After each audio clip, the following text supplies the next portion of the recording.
Merci, chers auditeurs. Bienvenue ce soir pour ce programme.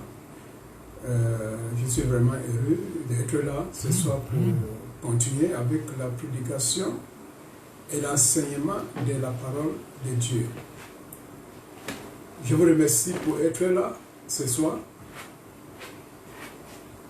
pour suivre ce programme que nous avons dans chaque jeudi.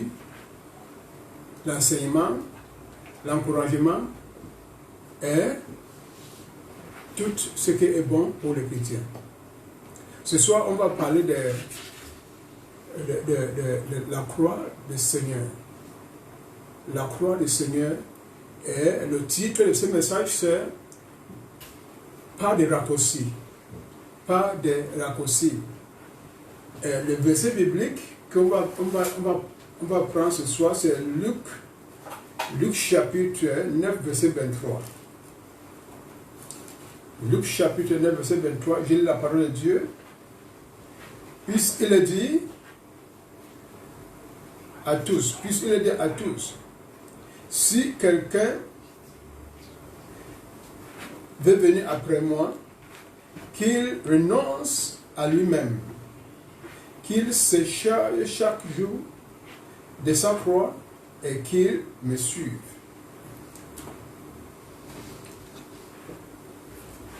Le Seigneur est en train de parler de la marche chrétienne, le voyage chrétien. Et c'est très important de connaître. La croix du Seigneur, ce n'est pas la croix physique, c'est la croix spirituelle. C'est le voyage que les chrétiens ont envoyé avant d'entrer dans le royaume de Dieu, avant de qualifier comme les enfants de Dieu, avant de qualifier comme ceux qui vont hériter la vie éternelle. Et là, je veux parler qu'il y a beaucoup de chrétiens qui pensent qu'il y a un raccourci pour aller au ciel. Il n'y a pas de raccourci. Il n'y a pas de raccourci autour de la croix. Ça n'existe pas. Tu dois prendre la parole, et tu dois suivre la parole, et tu dois apprendre la parole, comment marcher avec le Seigneur jusqu'au bout. Tu ne peux échapper la croix. C'est impossible. Mais il y a le chrétien qui pense qu'il y a des raccourcis. Voilà pourquoi il ne peut pas suivre vraiment ce qui est dans la Bible. Il pense qu'il y a des raccourcis pour aller au ciel. Il n'y a pas de raccourcis. C'est vrai que nous vivons aujourd'hui dans le moment de... tout le monde veut faire des choses vite. Tout le monde veut faire des choses rapides et courtes. Nous avons le fast-food, café instant, thé instant, le jet plane pour travailler, pour voyager. Donc tout le monde veut faire des choses très vite, très rapides et très courtes. Et là, avec Dieu, ce n'est pas comme ça.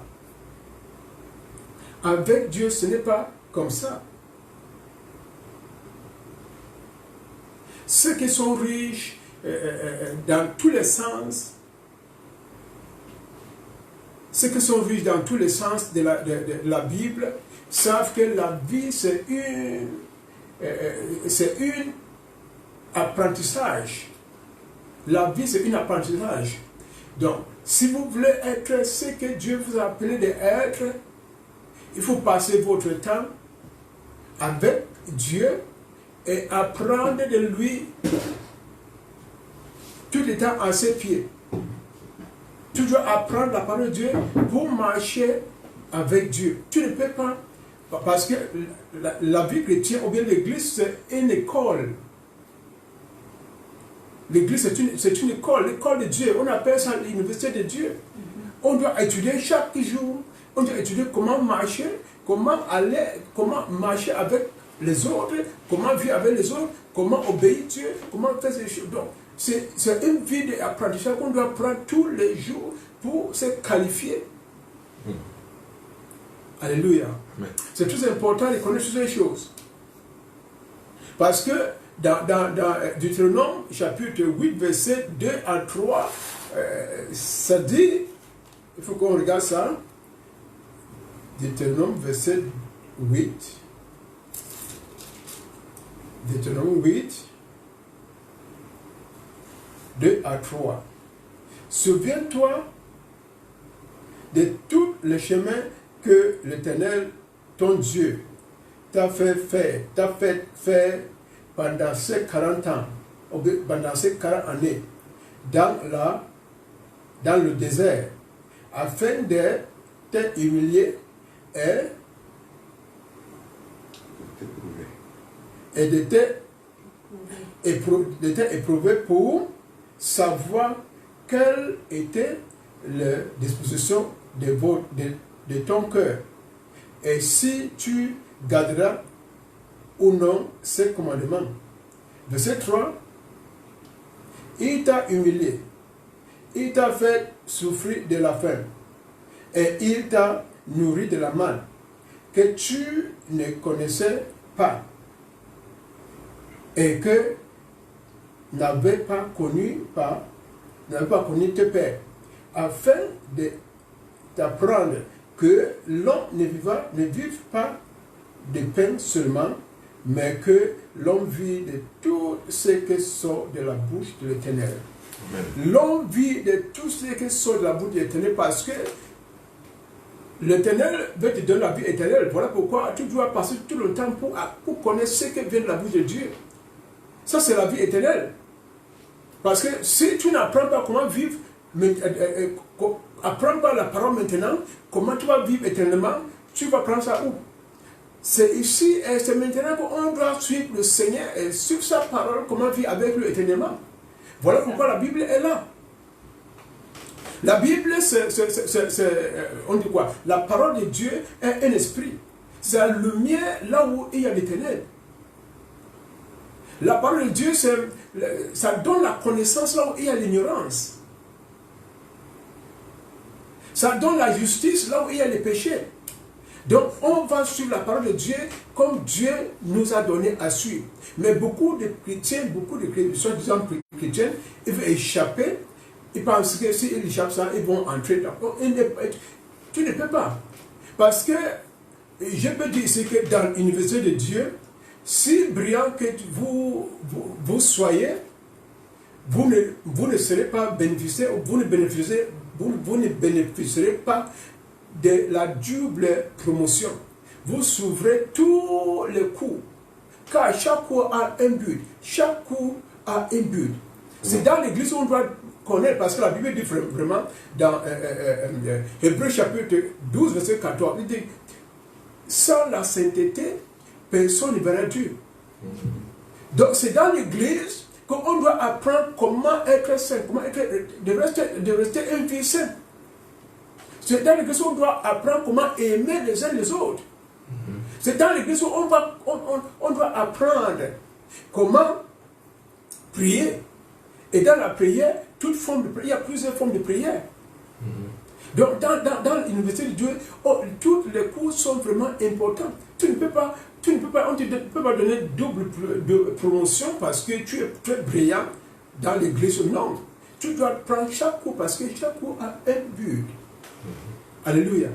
Ça, c'est très très important pour les chrétiens, parce que beaucoup de chrétiens ne savent pas ça. Parce que beaucoup, comme quand j'ai fait l'évangélisation partout, beaucoup ne connaissent même pas pourquoi les gens parlent à l'église. Mais ils sont les chrétiens. C'est ça. Beaucoup disent que les chrétiens et toutes d'autres religions, ils adorent le même Dieu. Il y a beaucoup de chrétiens qui pensent ça, qui pensent comme ça. Mais ce n'est pas vrai. Les chrétiens, c'est ceux qui adorent Jésus-Christ comme leur Dieu. Donc si un chrétien, les gens aiment les titres, tu es chrétien, oui. Mais qu'est-ce que chrétien? Beaucoup de gens ne connaissent pas ce qu'est chrétien. Beaucoup de gens, parce qu'il est fait partout, j'essaie parfois pour connaître qu'est-ce que les gens pensent d'être chrétien.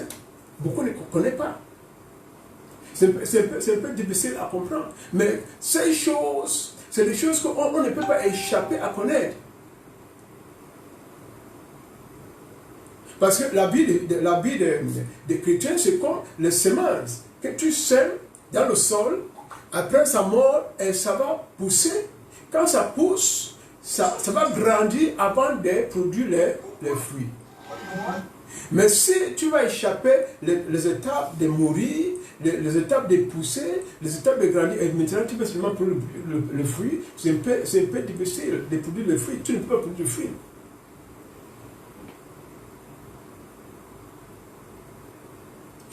chrétien doit passer de ce qu'on appelle regeneration, ça c'est en anglais. Regeneration, ça veut dire que mourir et sortir encore, et grandir et produire les fruits. Ça c'est la vie chrétienne. La divinité enlève à humanité. Mais je ne sais pas. C'est vrai que beaucoup d'églises passent le temps pour prêcher la prospérité, la délivrance, mais le bon enseignement est absent. L'enseignement qui dirige les chrétiens au salut, c'est un peu laissé à côté aujourd'hui. C'est souvent peu d'églises qui prêchent la vérité.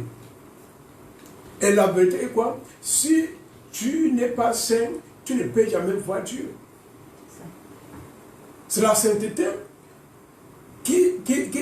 parce que le problème entre Dieu et l'homme, c'est le péché. Et dans l'église, Dieu a déjà choisi ceux qui vont enseigner toutes ces choses pour préparer les chrétiens, pour la vie éternelle. Le but, c'est quoi la vie éternelle? Le but de l'église, c'est quoi la vie éternelle? Il n'y a pas d'autre but de l'église, c'est la vie éternelle, vie avec Jésus-Christ éternellement. Voilà pourquoi on parle de l'église. Donc si tu n'es pas sur toutes les étapes que le Seigneur nous a données, la Bible est établie. On ne peut pas changer ce qui est dans la Bible. C'est à nous de suivre parce que la parole de Dieu c'est oui et amen. Amen.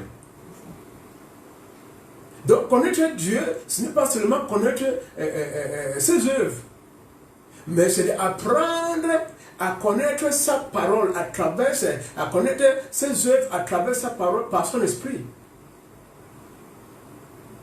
On ne peut pas connaître Dieu seulement parce que je parle à l'église, je donne l'offrande, tout ça. Beaucoup de gens pensent comme ça, c'est pas l'église, donne l'offrande, non. C'est parce que tu ne peux pas éviter les réalités de l'évangélisation. Ça, c'est pour tous les chrétiens. Tous les chrétiens doivent évangéliser. Jésus ne va pas dire il faut que les pasteurs, l'évangélise, les docteurs, il faut aller évangéliser. Non, il dit tous les chrétiens, les disciples. Lorsque tu deviens chrétien, tu es déjà sauvé. Tu dois aussi essayer de sauver les autres. Ça, c'est la vie chrétienne. Tu ne peux pas échapper ou bien éviter cette réalité d'évangélisation, la communion avec le Saint-Esprit, la communion avec les frères et sœurs dans l'église. Tu ne peux pas éviter ça.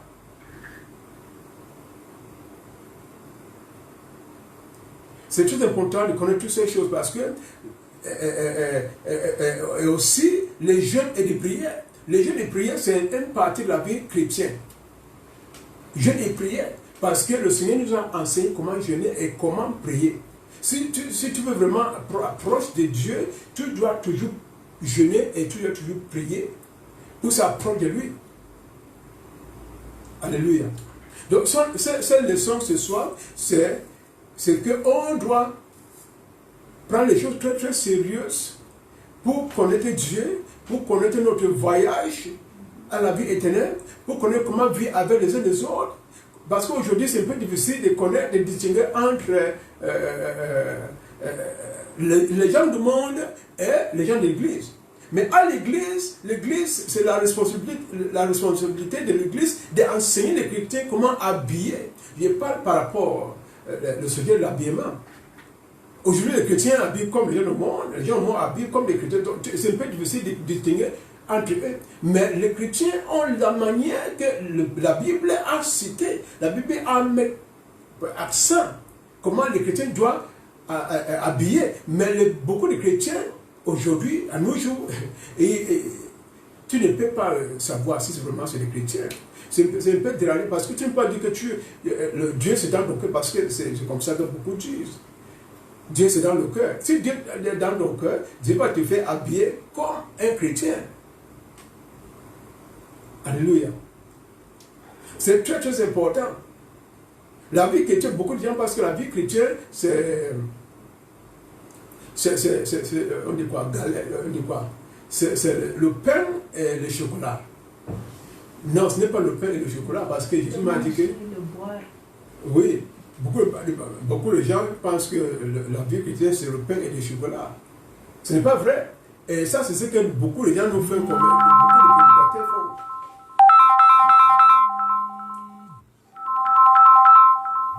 Beaucoup de prédicateurs pensent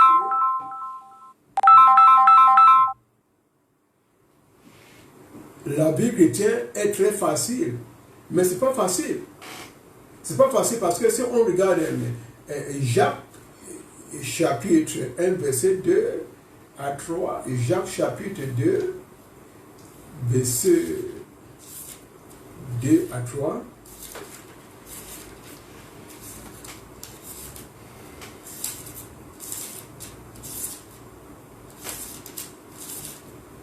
Jacques 1, verset 2 à 3.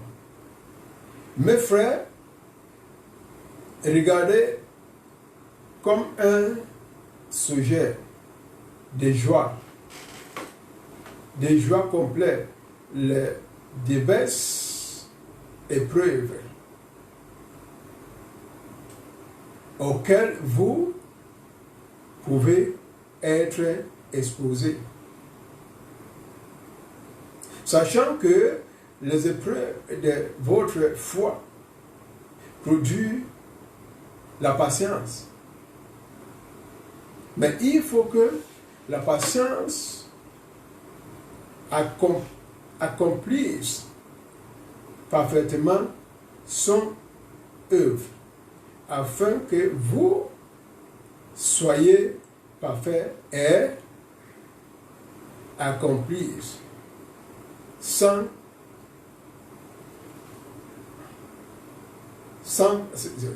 quoi? Sans faillir en rien. Ça veut dire quoi? C'est une image que tu dois passer des épreuves. C'est comme les enfants d'Israël qui sont quittés Égypte. Après ça, ils ont traversé la mer Rouge. Après, Dieu les a laissés 40 ans dans le désert. Et dans le désert, ils ont souffert là-bas. Mais ils étaient en route pour la terre promise, la terre qui avait tout, la terre qui a tout. Mais ils ont souffert en route, ils ont souffert pour 40 ans dans le désert. C'est comme ça la vie des chrétiens. Tu souffres parce que quoi? La vie éternelle t'appartient. La vie éternelle, c'est la vie sans la mort, sans les maladies, sans l'âme qui coule. Parce qu'il n'y a rien qui va te faire pleurer, il n'y a rien qui va te faire du mal, il n'y a rien vraiment qui va te faire sentir comme tu n'es pas dans ce monde, ou bien tu n'es pas là-bas, mais c'est une vie sans la mort, une vie sans l'âme, une vie sans les tribulations, les épreuves, tout ça. Voilà pourquoi on doit souffrir. Le diable n'aime pas les chrétiens parce qu'il sait là où les chrétiens partent. Le diable, c'est que lui, il connaît là où il ne tue pas parce qu'il était d'abord là-bas. Voilà pourquoi le diable combat les chrétiens tous les jours. Voilà pourquoi le diable, le chrétien, c'est l'ennemi du diable. Parce qu'il connaît là où tu pars. Parce qu'il était là-bas, on l'a chassé là-bas.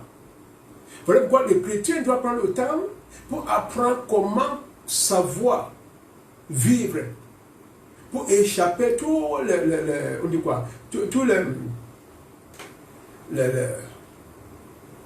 trappes, qu'on appelle ça en français, les pièges. Le chrétien doit apprendre à l'église comment échapper les pièges du diable. Parce que le diable fait que mettre les pièges pour les enfants de Dieu chaque jour. Et beaucoup, soi-disant les chrétiens, ne savent pas prier. C'est à l'église que tu vas apprendre comment prier. Parce que si tu ne pries pas, tu n'es pas chrétien. La vie chrétienne, c'est la vie de prière. La vie chrétienne, c'est la vie de prière. Ça veut dire quoi? La prière, c'est comme un vaccin. Contre quoi? Contre les péchés. Si tu pries beaucoup, tu ne peux pas tomber dans les péchés. Si tu pries beaucoup, les contaminations que le mauvais esprit contamine dans le rêve, vient te contaminer, tout ça, tu ne peux pas avoir ça. C'est par la prière. Donc un chrétien qui ne prie pas, les douces et les chrétiens. La prière, c'est une partie des chrétiens que tu dois prier chaque jour, chaque nuit. Et le moment que tu vas oublier la nourriture, même tu ne manges pas dans les journées, parce que quoi? Tu veux chercher Dieu par la prière et le jeûne. Et le moment que tu ne peux pas, tu vas refuser de dormir, dormir dans la nuit. Parce que quoi, tu veux chercher la face de Dieu. Ça, c'est la vie chrétienne. Parce que c'est une vie que tu dois, on appelle translate, c'est-à-dire que tu veux passer de cette vie. Le chrétien ne pense pas de la mort. Un chrétien ne doit pas penser de la mort que je vais mourir. Non. En anglais, on dit quoi? Translation. Translate. Ça veut dire que tu sors d'une étape à une autre étape. Dans une, on dit quoi? Tu sors dans une vie à une autre vie. Ça, ce n'est pas la mort. Les chrétiens ne meurent pas. C'est seulement, en anglais, on appelle ça translate. Tu quittes cette vie pour entrer dans une autre vie. Tu vois, Paul dit de quoi? Si je reste avec vous, c'est parce que je vais continuer à vous enseigner. Mais je préfère aller chez le Seigneur qui est plus important et plus bien pour moi. Ben, c'est que si il meurt, il part à Jésus-Christ. Ce n'est pas la mort là-bas. C'est parce que Dieu nous a aveuglés avec toutes ces choses. On ne voit pas comment ces process se passent. Mais ça, ce n'est pas la mort. Donc un chrétien doit prendre le temps et réfléchir son voyage à la vie éternelle. Ce n'est pas un jeu. Parce que quand tu joues, le diable ne joue pas avec toi. Le but du diable, c'est qu'il va t'amener en affaire. Donc il va faire tout pour que tu tombes encore dans le monde. Bon, un chrétien doit faire attention à tout le temps. Faire attention à tout le temps pour échapper toujours les pièges du diable. Alléluia. Je pense que ce soir, j'ai parlé, ce n'est pas un long enseignement, mais c'est un enseignement très important parce que nous sommes dans l'université de Dieu. Après cette université, Dieu va nous couronner. C'est couronné, non? Hein? Chaque chrétien a un couronne. Et ça dépend aussi de ce que tu as fait. Est-ce que tu fais l'évangélisation pour sauver les autres? Est-ce que tu soutiens vraiment l'œuvre de Dieu à l'église? Est-ce que tu l'aides même les pauvres? Est-ce que tu fais la volonté de Dieu vraiment pour plaire Dieu? Parce que la vie chrétienne, c'est pour plaire Dieu, ce n'est pas pour plaire le monde. La vie chrétienne, c'est focalisé envers Dieu. Pour plaire Dieu à tous les moments. Ce n'est pas pour plaire le monde. Parce que le monde reste le monde. Mais Dieu reste Dieu. Et c'est Dieu qui a créé le monde. On doit faire notre attention et on doit focaliser là où Dieu est. Ce n'est pas là où le monde est. Alléluia. Et ce soir, parce que le temps est déjà passé et moi je vais rentrer chez moi. On est encore dans le couple, on appelle ça quoi? Confinement. Confinement. On est encore dans le confinement et si on dit si 18h de trappe dehors, on va les frapper. Bon, moi je vais rentrer. Ce soir, la prière qu'on va prier ce soir est que le Seigneur donne-nous encore la force de marcher selon ta volonté. Parce que beaucoup tombent tous les jours, beaucoup tombent. Ils n'ont pas allé avec le Seigneur. Parce qu'ils ont chargé avec les choses du monde. Les choses du monde, c'est rien. Il faut laisser ça. Priez toujours, Seigneur, donne-moi la force de continuer. Seigneur, fortifie-moi. Seigneur, donne-moi vraiment ton esprit. Que ton esprit me donne cette capacité de marcher comme tu veux. De faire plaisir à toi à tout moment. Seigneur, aide-moi dans la marche chrétienne. Aide-moi toujours, Seigneur. Au nom de Jésus que nous avons prié. Amen.